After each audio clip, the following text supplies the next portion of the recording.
भाई जान जाते आते बची मेरी अभी यार।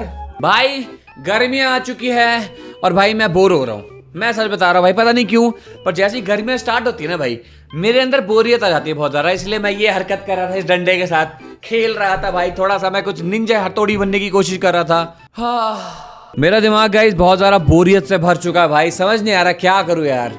Wait, I have a plan bro, let's watch some cartoons.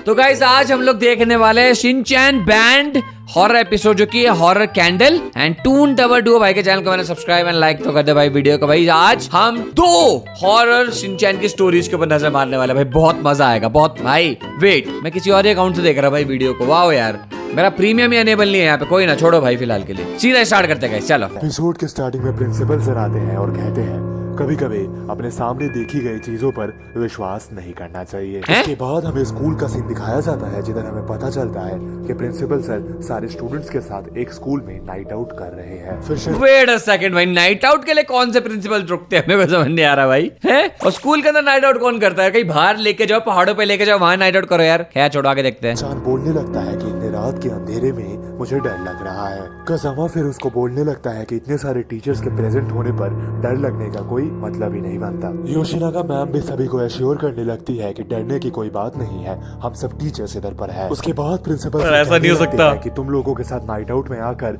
मुझे अपने स्कूल दिनों की याद आ गई, जिधर पे मैं भी अबे यार आ गई यार, ऐसी की तैसी भाई। अपने टीचर्स के साथ नाइट आउट पर जाता था। Shinchan Okay. बोलता है कि आपके जमाने पर तो लाइट्स भी ज्यादा नहीं होते थे, तो क्या आपको डर नहीं लगता था? जवाब में प्रिंसिपल सर बोलते हैं कि मुझे डर कभी भी नहीं लगता था, मगर एक बार मेरे टीचर ने मुझे एक डरावनी कहानी सुनाया था, जो सुनकर मुझे काफी ज्यादा डर लगा था। फिर प्रिंसिपल सर एक सीरियस एक्सप्रेशन के साथ माय बोलने गॉड लगते हैं कि एक बार हमारे स्कूल के नाइट आउट में 20 बच्चे प्रेजेंट थे। इतना सुनकर ये मसाओ के दिल के धड़कन तेज होने लगे। 20 बच्चे थे और ये डर क्यों रहा है भाई? फिर प्रिंसिपल सर हंसते हुए कहते हैं मगर जब हमारे टीचर्स ने सारे स्टूडेंट्स को दोबारा गिना, तब उधर पर 20 नहीं 21 बच्चे थे। मगर 21वें बच्चे को कोई देख नहीं पाता, उसे सिर्फ महसूस किया जा सकता है। What? जो सुनकर सारे बच्चे, यहाँ तक कि टीचर्स भी उधर से भागने लगे। वेट, ये तो बहुत ही वियर्ड बात नहीं थी। थे 20 बच्चे, बट गिने तो 21 हो गए, और 21वें बच्चे को सिर्फ हम लोग महसूस कर सकते हैं, देख नहीं सकते। भाई मुझे डर लग गया, बच्चे तो क्यों नहीं डरेंगे यार? ये सब होता देखकर प्रिंसिपल सर सभी को अश्योर करते हैं कि ये तो बस एक कहानी है, और अगर ये होती भी सच तो ये सिर्फ पुराने स्कूल में ही होती है। हमारा स्कूल तो नया स्कूल है। योशिनागा मैम भी हाँ पर हाँ मिलाते हुए कहती है कि हमारा स्कूल तो नया है, इधर ऐसा कुछ भी नहीं होगा। उसके बाद हमें आसमान दिखाया जाता है, जिधर पूर्णिमा का चांद खिला हुआ रहता है। प्रिंसिपल सर अपने आप में ही बोल रहे होते हैं कि मुझे याद है उस दिन भी पूर्णिमा का चांद। आप डर जाएंगे बच्चे फिर से। मात्सुजाका मैम योशिनागा मैम को परेशान करने लगी। मुझे ऐसा लगता है गाइस कि देखो ना, इसमें जो मात्सुजाका है और ये योशिनागा मैम है, देखो कितनी इनोसेंट जैसी है, बड़ी अच्छी है। ये मात्सुजाका मैम मेरे को चुड़ैल जैसी लगती है भाई, मजाक नहीं करूंगा यार। देखो सीधी सी बात है भाई, जो मुझे बचपन से लेकर लगता रहा, मैंने आज बता दिया तुम लोगों को भाई, ये बोल रियलिटी है। कहीं तुम्हें प्रिंसिपल सर की कही गई कहानी सुनकर डर तो नहीं लग रहा? ये चिढ़ती है इससे। योशिनागा मैम कुछ बोल Crazy. प्रिंसिपल सर कहने लगते हैं ये नहीं हो सकता, ऐसा नहीं होना चाहिए था। इंस्टेंटली योशिनागा मैम और मात्सुजाका मैम प्रिंसिपल सर से पूछते हैं कि आखिर क्या बात है, मगर प्रिंसिपल सर किसी का कोई जवाब नहीं देते हैं और चुपचाप आसमान की तरफ चांद को घूरने लगते हैं। उधर नैनी भी आकर प्रिंसिपल सर से पूछती है कि आखिर आप किसी से बात क्यों नहीं कर रहे हो, मगर प्रिंसिपल सर फिर भी चांद को ही घूरते रहते हैं। और वो इसको लगता है, मेरे को ऐसा लग रहा है कि इस प्रिंसिपल को रेड मून वाली स्टोरी इतनी दिमाग में बैठी हुई थी कि इसकी ये सबसे डर गया होगा उस टाइम पे भाई, इसीलिए इसने वीडियो की स्टार्टिंग वाला मैं कैसे रहने डरता हूँ। सारे टीचर से कहते हैं शायद अभी मैं थोड़ा ज्यादा सोच रहा हूँ, मुझे थोड़ी देर के लिए डर गया है। अकेला छोड़ दो। योशिनागा मैम बच्चों का ध्यान खींचने के लिए उनको फायर क्रैकर्स देती है ताकि वो उनको फोड़े और मजे कर सके। वही दूसरी तरफ प्रिंसिपल सर कांपते हुए बोलते हैं आखिर ऐसा कैसे हो सकता है? इन सब बातों से अनजान रहकर सारे बच्चे क्रैकर्स फोड़ने में बिजी रहते हैं। ओ, मेरे को ऐसा लग रहा है वो जो स्टोरी थी ना प्रिंसिपल को सुनाई थी, जो उसमें सेम यही हुआ होगा कि फायर क्रैकर्स यूज किए होंगे, सब कुछ है ना। इतने में उधर प्रिंसिपल सर की वाइफ और प्रिंसिपल की फटी हुई है वहाँ पे आ जाती है, जो कि प्रिंसिपल सर को एक कोने में काफी डरा हुआ पाती है। वो उनके पास जाकर पूछती है कि आखिर तुम किससे डर कर इधर पर छुपे हुए हो? प्रिंसिपल सर उन्हें बोलते हैं कि क्या तुम्हें वो स्कूल की कहानी याद है? मैंने हमारे स्कूल में अभी बच्चों को गिना और मैंने 50 बच्चों को स्कूल पर इनवाइट किया था, मगर बच्चे इधर पर 51 है। What? जवाब में उनकी वाइफ बोलती है, ये तुम क्या बोल रहे हो, हमारा स्कूल तो नया है, इधर पर ऐसा कुछ नहीं होगा, तुमने शायद काउंटिंग करने में गलती करी है। कैमरा एंगल चेंज होता है एंड एजीओ मैम कहीं पर भी नहीं दिख रही होती। तभी मात्सुजाका मैम एजीओ मैम को स्पॉट करती है। इसका नाम एजीओ है बाय द वे। मेरा एजीओ दोस्त भाई। एक स्लाइड के नीचे कैंडल जलाकर अपना नाम 3 बार बोलते हुए मात्सुजाका मैम एजीओ मैम से पूछती है कि ये तुम क्या कर रही हो। तब एजीओ मैम बोलती है कि तुम मुझसे दूर रहो। तभी अचानक सारे बच्चों के फायर क्रैकर्स अपने आप ही निभ जाते हैं और स्कूल में तेजी से जोर जोर से हवा चलने लगता है। प्रिंसिपल सर को समझ आ जाता है कि इधर जो भी हो रहा है अच्छा नहीं हो रहा है, इसलिए वो उस दिन के लिए नाइट आउट को कैंसिल कर देते हैं। फिर अगले दिन का सीन दिखाया जाता है जिधर स्कूल पर एजीओ मैम प्रिंसिपल सर से माफी मांगती है, कहते हुए कि मुझे माफ कर देना, कल मैं बीमार थी इसलिए मैं नाइट आउट पर नहीं आ सकी। ये सुनकर प्रिंसिपल के पैरों तले जमीन खिसक जाती है, क्योंकि एजीओ मैम कल आई ही नहीं तो उनके साथ कल था कौन। अगर आपको ये एपिसोड पसंद आया तो वीडियो को अभी के अभी लाइक अरे आगे आगे क्या हुआ यार, एजीओ मैम नहीं आई थी तो वो कौन थी यार, हमें कौन पता चलेगा कैसे यार। और ये हॉरर कैंडल का सीन है कुछ भाई। बारी है दूसरे एपिसोड की। एपिसोड के स्टार्टिंग में ओके एपिसोड दूसरा स्टार्ट हो गया पे। अरे उस वाले का तो बताओ नहीं यार। से दिखाई जाती है जो कि एक फील्ड पर बैठी रहती है एंड वो काफी डिप्रेस्ड होती है। वो डिप्रेस्ड इसलिए होती है क्योंकि उन्हें अपने रीसेंट जॉब से निकाल दिया जाता है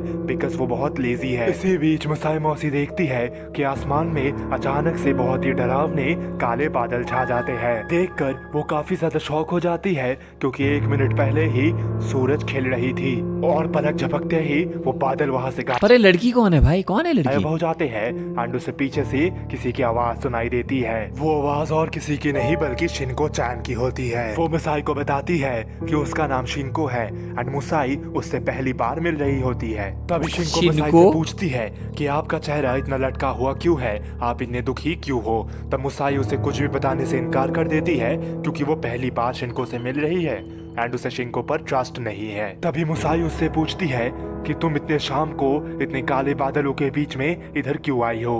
तब शिनको बताती है कि मैं आसमान से आई हूँ। जो सुनकर मुसाई का एक्सप्रेशन काफी वियर्ड हो जाता है एंड वो सोचती है ये कितनी अजीब लड़की है। तेज बारिश आ जाती है एंड मुसाई दौड़ दौड़ के शिनचैन की घर की तरफ जाती है। घर में शेल्टर लेने के लिए मुसाई भाई ये मुसाई कौन है? ये कि उसकी जो मम्मी है शिनचैन की, उसकी बहन तो नहीं है? क्योंकि मैंने जब तक शिनचैन देखा भाई ये कैरेक्टर इंट्रोड्यूस नहीं हुआ था। मे भी हो सकता है आजकल का कैरेक्टर हो। एंड बाय द वे जो दोनों की दोनों स्टोरीज है, दोनों की दोनों स्टोरी अब तक टीवी पे नहीं दिखाई गई है, ये टून डबर भाई ने बोला हुआ है, तो भाई उन पे विश्वास हमको। Love you man. बाकी देखते हैं आगे भाई। नॉक करती है और घर के अंदर आते ही वो कुछ ऐसा हाँ एक्चुअली उसकी मम्मी की तरह लग रही है। उसके रोंगटे खड़े हो जाते हैं। चैन और हिमावारी तो उधर होते ही है मगर उसके साथ इस कार्टून का पिछवाड़ा क्यों दिख रहा है भाई? शिनको भी उधर ही बैठी रहती है। मगर मुसाई मौसी को ये अच्छे से याद रहता है कि शिनको से वो उस फील्ड में मिली थी एंड शिनको उसके पीछे पीछे इस घर पे नहीं आई। फिर शिनको बताने लगती है कि वो नोहारा फैमिली की एक क्लोज फ्रेंड है एंड उसे हिमावारी के साथ खेलना बहुत ज्यादा पसंद है। तभी मिसाई आके भी मुसाई को बोलती है, ओ मिसाई मुसाई, देखा दोनों बहनें हैं ये। शिनको हिमावारी का काफी अच्छे से ध्यान रखती है और वो इधर आती रहती है। इसके बाद मिसाई अपनी छोटी बहन से पूछती है कि क्या तुम्हें कुछ खाना है क्योंकि तुम इतने दूर से आई हो। और डिनर टेबल पर शिनको मुसाई मौसी को बोलने लगती है कि आपको अपने पुराने जॉब में लेजी नहीं होना चाहिए था क्योंकि इसी कारण से आपके बॉस ने आपको निकाल दिया। यह सुनकर मुसाई के तो मानो जैसे पैरों तले जमीन खिसक गई हो क्योंकि मुसाई को अच्छे से याद रहता है उसने ये शिनको को नहीं बताया था। भाई शिनको एक्चुअली में कोई एलियन है क्या? मिस्सी उस पे गुस्सा हो जाती है। ओ वेट भाई, मैंने आज से ना कुछ टाइम पहले एक एपिसोड देखा था जिसमें यही जो छोटा वाला कैरेक्टर लड़की का ये इंट्रोड्यूस हुआ था शायद से। पता नहीं याद नहीं आ रहा यार, याद क्यों नहीं आ रहा मेरे को? ऐसे में याद आना चाहिए यार हमेशा। आया था। अब मिस्सी उस पे गुस्सा हो जाती है क्योंकि मिस्सी कहती है तुमने इस बात को हमारे फैमिली से सीक्रेट क्यों रखी। तब मुसाई काफी दुख के साथ कहती है कि मुझे ऐसा नहीं करना चाहिए था, अब मेरे पास तो पैसे ही नहीं है एक लिविंग गुजारने के लिए। मगर अंदर ही अंदर वो दोनों हक्के बक्के रह गए थे कि आखिर शिनको को ये सब कैसे पता चला। फाइनली डिनर के बाद मुसाई बच्चों को लेकर गार्डन पे जाती है उनके फोटोज क्लिक करने के लिए क्योंकि ये उसके नेक्स्ट जॉब एप्लीकेशन में काम आ सकता है। वो शिनको और शिनचैन की ढेर सारी अच्छी अच्छी फोटोज खींचती है और काफी खुश हो जाती है। फाइनली मुसाई के जाने का टाइम हो जाता है एंड वो बहुत ही मोटिवेटेड फील करके हुए निकल जाती है। बीच रास्ते में वो अपने कैमरा रोल में खींचे हुए फोटोज को एक बार देखने का सोचती नो वे जो गायब होगी। और ये तो मानो बहुत अजीब हो जाता है जब वो देखती है कि शिनचान के सारे फोटोज कैमरा रोल में है मगर शिनको के एक भी नहीं है। मुसाई उस बात को टाल देती है ये सोचते हुए कि शायद वो शिनको का फोटो क्लिक करना भूल गई हो। और इसके साथ दोबारा आसमान में वही वियर्ड काले बादल आ जाते हैं। हमने तो यही सुना है। That means कि वो जो शिनको है वो एक्चुअली में ऊपर से आई थी, भूतिया थी वो कोई। फिर भूतों को ही मिरर में एंड फोटोज में नहीं देखा जा सकता ऑफ कोर्स। शिनको की तस्वीरें गायब कैसे हो गई? क्या वो भी कोई भूत तो नहीं?